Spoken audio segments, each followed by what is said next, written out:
part en Bretagne, rejoindre Hugues Dago sur place avec Olivier Gangloff. Bonsoir Hugues, là vous êtes aux côtés de Marine Le Pen, elle est sur les terres bretonnes. Elle a parlé elle aussi ce matin à la FNSEA, toujours pour conquérir ce vote agricole, Hugues.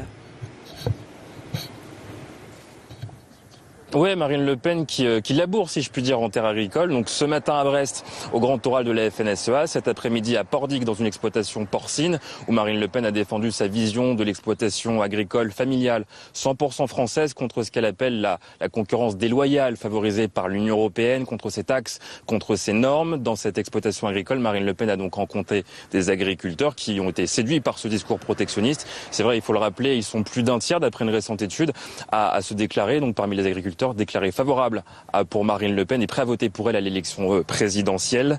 Dans cette exploitation, donc, des agriculteurs frappés, il faut le rappeler, par de nombreuses crises ces dernières années et qui, pour plus de la moitié d'entre eux, vivent avec moins de 350 € par mois. C'est la raison pour laquelle, pour certains, ce vote Front National apparaît comme une solution. C'est même, nous disait l'un d'entre eux, notre dernière porte de sortie, c'est dire l'état dans lequel ces agriculteurs sont plongés. Plus globalement, au-delà de ce vote agricole, Marine Le Pen poursuit sa conquête de l'ouest de la France, 3 jours après son déplacement en Vendée. On est donc ici en Bretagne, une terre d'habitude traditionnellement social-démocrate, plutôt catholique, plutôt même hostile au vote Front National. Et pourtant, aux dernières élections régionales, le parti de Marine Le Pen a même triplé son score. Voilà pour ce déplacement de Marine Le Pen qui n'est pas terminé, puisque là, à 18h30, elle va donner un meeting à la ville de la Trinité avant de rencontrer demain, toujours en Bretagne, des pêcheurs dans la ville d'Erquy.